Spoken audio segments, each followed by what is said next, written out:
price for you, son. No, Dad! A terrible idea. Also, $2,000 would be like a drop in the ocean. Oh, you gotta be kidding me. Yeah, I am. You're not getting a Porsche. Evil. I doubt he was actually expecting that at all, but you gave him hope and then crushed it instantly. What was my dream first car? Well, if I recall correctly, it was the Mitsubishi Evo 10, manual or twin clutch. It didn't really matter to me. And I remember the Subaru dealer we went to. They had a 2011 Evo 10 MR in dark gray, but I guess apparently it sold the previous day because it was still listed in their inventory. So we got the WRX, which honestly was a bit of a shock to me when my parents sponsored that. I was fully prepared for an older, cheaper car like a 99 Civic or whatever, or like a blah-bye WRX. But the newer WRX was like this compromise because my mom wanted me in something new with good safety equipment, and my dad wanted me in something with less than 300 horsepower because he knows me too well. For your first car? I don't want to talk to you for the rest of the day. A practical joke. Funny joke. John Cena was driving that. Get your cousin out that damn clown suit. Having a heat stroke again. Again, white folk. I'm hot, makeup smelting, hurts my eyes. I just listened to that 3 times and I still can't figure out what he said. I'm hot, makeup smelting, hurts my eyes. I'm hot, makeup smelting, hurts my eyes. I'm hot, makeup smelting, hurts my eyes. Bobby Bolivia, like the country, except without the runs. Bobby Bolivia? Are you secretly a Marvel superhero? Sam, your first enchilada of freedom awaits underneath one of those hoods. Could be worse. Well, actually, doesn't California make registering classics really difficult, if not impossible? Let me tell you something, son. A driver don't pick the car. What the crystal is an ostrich doing there? That's my mammy. Hey, mammy! Oh, she's deaf, you know?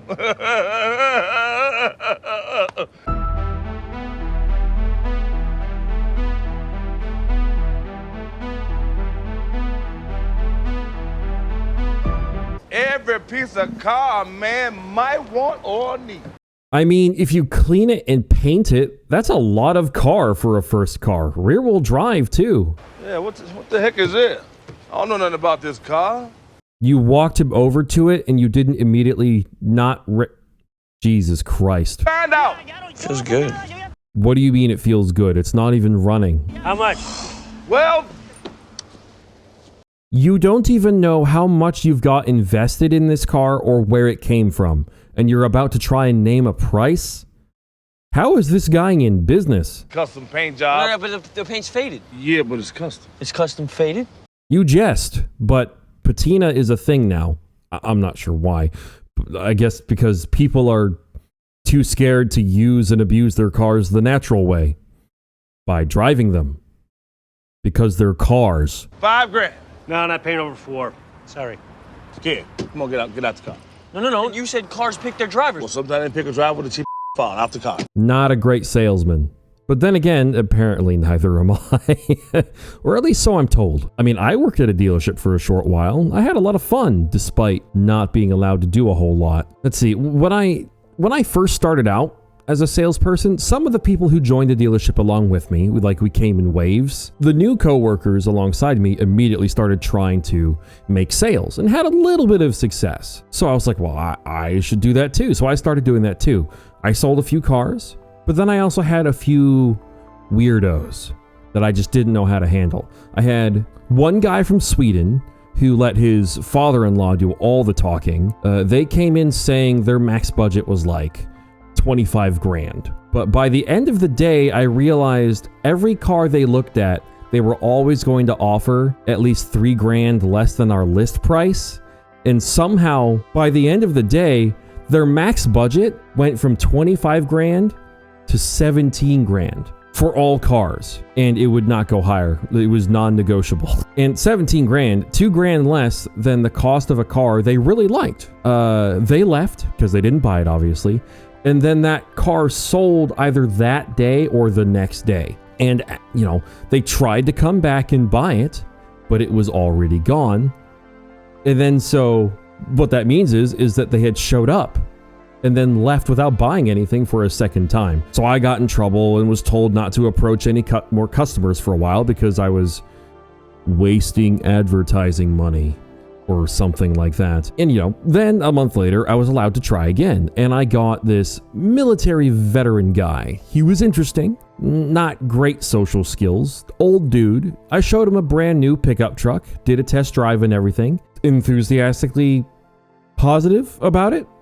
And then after the drive, he immediately went to his truck, got in it, and refused to really talk to me or come back inside, to the extent that he didn't even really want to make eye contact. He just asked for a card and would say nothing else. It was his equivalent of, not until I speak to my lawyer, not until my lawyer's present. And not knowing what to do because he just turned into a fixture, I told my manager what was going on, and he got mad, shouted, and then told me not to approach any more customers. Again, it was weird. Like, am I supposed to, like, lasso them? Fish hook them? Bring them back inside? You can't really force people to do stuff.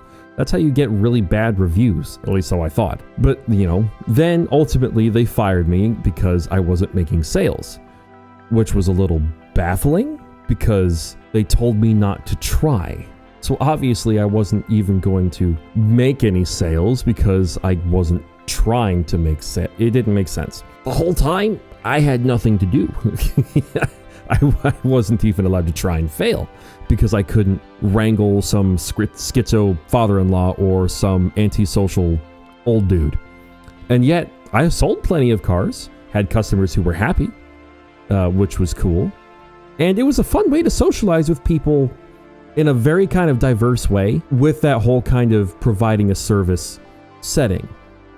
I saw it as get to know people, be friendly with them, learn about them, and help them find something that suits their needs, like as a tailor sort of thing, But that's not the right mindset to have, clearly.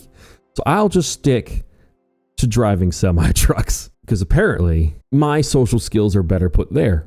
There's a Fiesta with racing stripes over there. No, I don't want a Fiesta. Why would you put racing stripes on a Fiesta?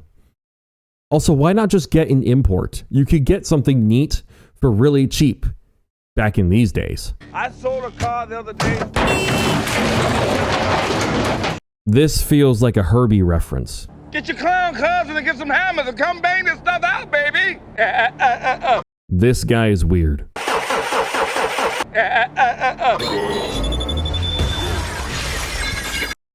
So they're all deaf now, right?